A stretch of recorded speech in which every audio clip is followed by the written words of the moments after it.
Assalamu alaikum. Welcome to yet another episode of the Halal Food Podcast. Today we've got a sister from the Animal Welfare Fraternity with us. So I'm going to invite Sister Gemma to introduce herself before we start. Assalamu alaikum all. Hope you're well and keeping warm. As Zoal said, I'm Gemma and I'm the founder of the Halal Animal Welfare Association. So should I give a little bit of a background? Please. Yeah, fire Yeah. away. So HAWA was founded in the summer of 2018 whilst I was completing my bachelor's degree in animal management. I specialised in livestock sciences and technology. When I was completing my studies and learning about the different animal rearing methods and meat production, as well as animal behaviour and ethics, I began to also research meat production and animal rights from a religious perspective. The association I started due to my concern for the husbandry and welfare of livestock being raised for halal consumption. Yeah. In addition, the lack of transparency and regulation regarding halal meat in the UK and a lack of labelling that I saw when I was out shopping myself. I personally believe that certain farming practices and the volume of production compromises the teachings of animal rights and ethics in Islam, to the point that some of it may actually make the meat haram for us if it does not comply with the boundaries of halal and tayyib specialised in the Quran and Hadith. So as I continued my studies to master's level in animal welfare, both my research theses concluded that the general Muslim public would like to have more of an insight into the production of their halal meat, especially how the animals were raised, because they'd like the opportunity to purchase more ethical, maybe organic or free-range meat, because the tayyib aspect is important to them. This doesn't, unfortunately, only stop at halal meat either. There's the dairy and fish farming industries and cosmetic industries that have a lot of questions when it comes to Islam and animal welfare. I believe that education is the key to making a change. So the association was set up to inform the community of these issues and work with the stakeholders and farmers to improve and modernise the industry, inshallah, over time. It's a big task. Also, the consumer plays a crucial role here in helping to improve what's supplied to the halal industry, as well as animal rights being important for the community. It is really important to understand the sunnah diet, and the meat should be a luxury, not eaten at will. The Prophet, peace be upon him, is a perfect example to us for his way of life. And also even the Quran itself speaks of meat being a food of paradise, specifically mentioning fowl. And yet we now consume chicken at an extremely high volume without any thought of its worth. It's just a commodity to us and something that we buy. So I plan to carry out the education with events and talks, sessions with school children as well, because the next generation is really, really important. And I'd like to create a course module to be implemented in Islamic studies, hopefully at university level, inshallah, to help with all of this. Thank you very much, Gemma. All what you're saying is music to my ears. As you know, I'm also in industry and I've observed some of these things. But one thing that you've mentioned time and time again during your comment is that you also trying to promote tayyib in addition to animal welfare. Many people listening to this, maybe non-Muslim, they wouldn't know what tayyib means. Can you just briefly explain what tayyib means? Yeah, so we're instructed to eat halal and tayyib. So halal is our product, such as I say a chicken that's permissible for us to eat, as well as the food safety of the meat being cross-contaminated with something that is forbidden, such as pork. And then you've got tayyib. Now tayyib translates to wholesome, pure, clean, something that's good for you. So back in time, it's been discussed as more of a food safety standard. So the things that don't cross-contaminate or have ingredients that are harmful to us. But now it's being discussed as an animal welfare perspective, such as what the animal is being fed. Are they being given routine medicines or antibiotics or hormones, which eventually come down the chain back to us, breaking that tayyib boundary, breaking that wholesome, pure, clean product for us. Thank you very much, Gemma. Another bit you mentioned was the fact that you did the animal science degree and then you decided to investigate more onto what happens on farm. Now, Yeah. I interact very closely with halal certifiers on a global platform. And one Mhm. thing I've observed is that most of them focus on the point of slaughter. Yeah. Hardly does any certifier talk about how animals are treated on a farm or how they are transported to the abattoir. These are all factors or processes that can impact on the welfare of the animals. How Yeah. do you aim to bring this to the forefront so that Muslim leaders will start thinking about animal welfare not just at the point of slaughter, but Yeah. from the time the animal is born? How do you think we can achieve that? Um, it's a big task, um, because every single country around the globe has different laws and policies in place regarding animal welfare, Yeah. transport, and we do a lot of international trade. Hmm. So if we turn around and say, no, it has to be this way, Yeah. then a lot of our import export can't happen. I mean, we're very lucky here in the UK that we have some of the best animal welfare standards in the world. I think just behind Austria and the Scandinavian countries. That's as per the Animal Protection Index. But that's great for our marketing when we market our halal overseas. But if we need trade coming into the country or the other countries going in and out, we can't. It's so hard for us to make a unified standard, especially where farms are concerned. Yeah. Um, it is important to try and bring this to the attention of governments and these certifying bodies and all those people in charge. Yeah. That's a big task for me, especially being, just little me sitting here at home. I need people, the stakeholders that go to these conferences and these meetings to be my voice as well. I'll be the voice for the consumer, but then they need to be my bigger voice down the chain and give us that platform. So I think it's important for me to do, like things like this, podcasts with people such as yourself who have the contact with the industry and to open that gate of communication between us all. Because if we then unite and go to these bigger conferences who are trying to create this global standards and decisions, they can start having a conversation between each other and say, okay, this farming practice isn't okay in my country, but it's okay in yours. How can we create a halal and tayyib standard globally for us all? Which is hard. That is something that is going to take many, many years to break that down. And I'm not the only animal welfare activist. There's plenty for the non-halal industry as well. Just in general, trying to stop things like caged farming, using slower growing breeds for animals, things like that, that suit everybody. Hmm. But it's a big task to do this on a global scale and it will take time. It's all about awareness. Yeah. Yeah. So somebody listening to this podcast say, I have audience from around the world, and Yeah. somebody listening to you from America, from Malaysia, or from even the UK, Yeah. thinking of how to be part of a Halal Animal Welfare Association. How do Yeah. they approach you? Are you looking for support in terms of volunteering? Are you looking for support in terms of expertise? Are you looking for support in terms of funding? How can people support this organization? A little bit of all of this Okay. because there was a team of me. We were all volunteering. There was four of us, but now we since COVID we've had to go separate ways. So I do need to recruit volunteers, inshallah, in the future to help me to spread the message and do events, but also we live in a digital world. So I will need volunteers to help me create an online platform which can go to these countries such as Malaysia, Indonesia, I don't know, Saudi Arabia.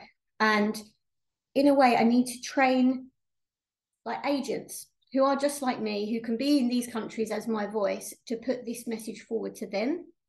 But also Hawa needs the funding as well to be able to run these events and to create, all this digital online things. It would be great to have maybe a documentary We could make it a global documentary if people from all over the globe want to contact me, and we just share our insights of, this is our halal industry. This is what we want to do. We want to improve the welfare of the farmed animals for halal, for the halal industry. Maybe we can have different interviews and discussions, go behind the scenes and show the world, not just Muslims, show the world that this is what we're trying to achieve globally. You need to help us from a consumer level and a farmer's level. I think some people may not realize as well that halal meat can be farmed by non-Muslims. A lot of our meat comes from non-Muslims, and I can't just approach a non-Muslim farmer and go, do you know what? You can't farm like that. That's against my religion. Yeah. We're a minority in this country. Yeah. But I went to the Oxford Farming Conference back in 2020, and a lot of farmers aren't even aware that we have, this standard from the farm. So we've really got to start from the beginning here, domestically and overseas as well, to really spread this message. And I think all of this is important, the volunteers, the funding, the expertise, because I need to understand what issues you face. Yeah. And then I can use my expertise from the animal perspective to go, okay, maybe we can fix it this way. Let's try this. Yeah, yeah. So, Gemma, again, thank you very much for that submission. One thing I also want to highlight is the fact that I work very closely with farmers and also with abattoir operators, and many of these farmers put a lot of effort to ensuring that the welfare of the animal is met, or the welfare needs of the animals are met. So in the UK, as you know, most of our animals are farmed on grass, so they make sure the grass is available all year round, or there is preserved grass for animals. And when you move to abattoirs, there are abattoirs I know that have invested a lot of money in restraint, in knife sharpness, in slaughter. So these guys are out there. But there is a gap in the industry, in the fact that some of the farmers and abattoir operators are willing to learn about halal, but there is no such sort of proper training from farm to knife. Is this something you're thinking of doing in the future, having some syllables? I know you mentioned about schools, but farms and abattoirs, are you thinking of doing something in terms of training? Yes. So alongside those modules for the schools, I've been creating like a CPD course in the background. But again, that's a bit more online. I think we need something a bit more face to face. So I definitely think in the future, this is something we need to create that's flexible, whether it's got a physical aspect or whether it's something people can undertake online for Muslims and non-Muslims, farmers, all the way up the chain if it's needed. And yeah, I think it's definitely something that should be put out there. And it's something that HAWA would want to help develop with other industry stakeholders. And also the farmers, it's important to have the farmers so they can say to us, this is what I don't understand. This is what I want to do. And then we can guide them and we can, build this training modules for everybody. Yeah, thank you very much, Gemma. The other question I wanted to ask is, if you Google halal or if you speak to the public about halal, mostly they do not have a positive image about halal slaughter. If you speak to most people, they will tell you halal slaughter is barbaric, but then the religion holds animal welfare in high esteem. We know that. Yeah.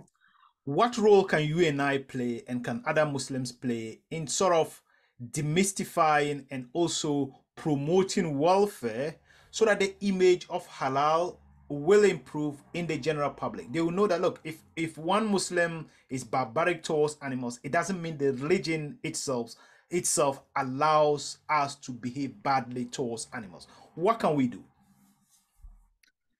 I think it's important to have the talks and events out there. Yeah. The marketing for that would have to be carefully thought about, because if you put, this is about halal, and somebody's very negative towards halal, they're not going to attend a talk about it or an event. But maybe it's something where we can work together as an industry to create some sort of, whether it's a publication or some sort of video in a positive light of the halal, and show them a real life situations where we're really trying to be the best we can be for the animals and at slaughter, and show them that, look, we're not barbaric. This is how we do things. You know, there are obviously those out there that maybe don't, that create this negative light, but we do work with the same stakeholders trying to improve animal welfare. We're not any different. We're trying to work with them.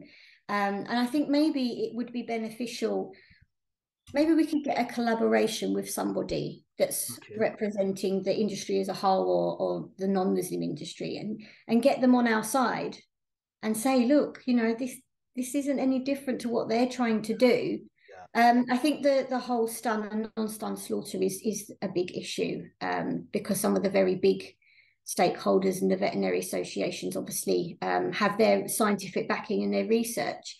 But if we can do the same scientific backing and research and educate them as well, it's all about just this open communication between us all, and this positive light. I think there's too much negative publication towards halal, and I never see any positive. I never see anybody going out there and, you know, being on a huge platform saying, do you know what, no, that's wrong, this isn't right, this is what actually happens. And, you know, maybe if something does happen, we need to be able to say, okay, we'll look at that and we will work on this, because it is against our religion. Absolutely. You know, when I came into the halal sector, this is one of the books I first read about animal welfare in Islam. It was written by the Imam of Woking Mosque, one of the first mosques in the UK. And they I'll entreat people who can afford it to. I think it's around £10 or £15. I'll encourage people who can afford it to try and get a copy. It highlights animal welfare from the Islamic perspective, whether it's companion or food animals. That is great, and this is what we need to do. We as stakeholders need to do to sort of highlight the fact that Islam holds animal welfare in high regard.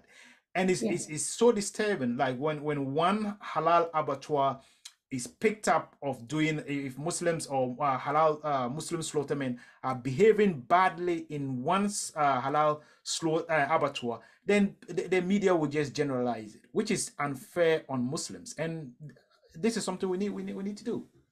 Yeah, definitely. Yeah, Yeah, it's something we definitely need to address, because yeah, it's that, like you say, it's that blanket painting us all with the same, you know, brush. We're not all against animals or Islam, and you know, Islam is, it speaks very explicitly about how animals should be treated. You know, it's really, you know, it says, treat, the Prophet, peace be upon him, himself says, treating animals badly is a sin. You know, you will get heavenly reward if you're kind to them. It doesn't excuse anybody, whether you're slaughtering or not. I mean, some people say to me, oh, you know, humane slaughter is an oxymoron. How can you humanely slaughter something? And I get their point. You're killing something. So, you know, it does sometimes come down to the question of happy life, happy death as well. yeah, Okay, but Islam tells us that it should be happy life and happy death. yeah, It's a creation of Allah. You shouldn't be treating it badly, whether you're eating it or not.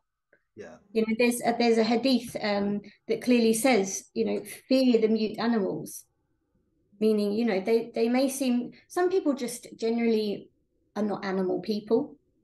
So yeah, they think, you know, it's just an animal.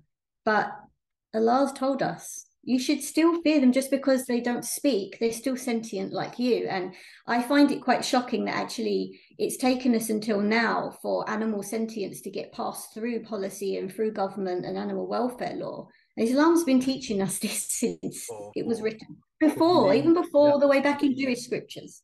All absolutely. three Abrahamic religions have exactly the same things written, that you are no better than an animal. Yeah, yeah. Um, One thing you mentioned that has really touched me is you say, how can you be worried about animal welfare when you have to slaughter it at the end? And that's what many people ask me sometimes. And I'm currently doing a children's book on halal meat, and I'm trying to sort of put it to children that look, Islam holds animal welfare in high regard, but then we are permitted to slaughter and eat animals. So it's quite difficult. I'm just in that chapter now, and it's proven to be very, very difficult to me to try and tell children that look, animal welfare is important, but Yeah. we are also permitted to eat animals. However, if we are going to kill animals, we can only kill them for a purpose. We cannot Yeah. kill them for fun. We cannot use animals in sports, for instance. So I'll get there. I'll find a way of sort of navigating that to to convince children on welfare and Islam. Yeah. Now, the other suggestion I wanted to make, I don't know whether you are aware, SMIC, there is an organization called SMIC in Turkey that organizes the World Halal Summit every year. I will encourage you that if you could present before them maybe next year, tell them about HAWA. Many of them, there may be people who want to partner with you, who want to sponsor you, or who want to work with you. So it's just something I want to put out there. If you want to, I'm also planning to attend it at some point, but if you can do that, that'll be, because it governs, or it brings together all the main stakeholders from the halal industry. Yeah. Yeah. Perfect. So Yeah, sounds good. okay. My last question to you, Gemma, is what is your final thoughts for abattoirs and farmers on halal, on animal welfare, Islam, and halal slaughter? My final thoughts. Yeah, The first words that come to mind is teamwork. yeah, And the thing is, we have such a huge industry. I understand everybody has the stresses of, meeting all the production requirements and the money, but I think the Muslim, from the slaughter side, even the Muslim farmers that we have out there, alhamdulillah, we have some fantastic Tayyib farmers out there that really, they take their time to rear their animals. But I think we all need reminders sometimes that where it's going, who it's for, what's the purpose. I know we get wrapped up in our day-to-day lives. Even I do when I'm just writing blogs or if I'm writing presentations, it's become quite robotic for me. But it has a purpose. We're all here for a purpose, and those animals are here for a purpose. So my final thoughts is that we need to work together. yeah, Here in the UK, we can create such a fantastic halal industry, especially now we've done our Brexit and we're building any new relationships and trade deals. We really should work together, especially to back British farmers and have this world-class halal industry here. We've just got such an opportunity. And maybe if we set the example, we can work with other countries and say to them, this farming practice, maybe we should not include that in halal. It's a tough job, but yeah, I think 2023, we're going to see some big changes. And I really encourage anybody watching this to have a voice as well. I mean, I'm just little old me who was sitting at university thinking about this, and I've gone so far just because I've stuck to my passion. It's been very hard for me to write this from a scientific perspective in my thesis because I can't be biased and I can't be emotive. It's very, very hard, but I've managed to do it so far. yeah. And I think, yeah, everybody, especially Muslim consumers, tell us what you want. If you don't have that transparency with us, I can't come forward and go, hey, oh well, do you know this person? Can we sort this out? Yeah. So yeah, I definitely think teamwork, and remember we're Muslims. Well, maybe if you're a non-Muslim, it doesn't matter. We're all humans and we've all got a purpose here. Yeah. You know what, Gemma? I love this conversation. You've just mentioned another thing. I did say that was my last question to you, or my last comment, but you've mentioned something that is really important to highlight. You said when you're writing scientific papers, you cannot be biased. Do not be biased. So I write papers, I write books, and sometimes when I write, people say, "Oh, why did you say slaughter without stunning can be painful? Why don't you support what the Prophet, peace be upon him, was promoting? Why are you not promoting it?" As a scientist or as somebody who is writing scientific literature, you have to present a balanced view. You have to say, look, this is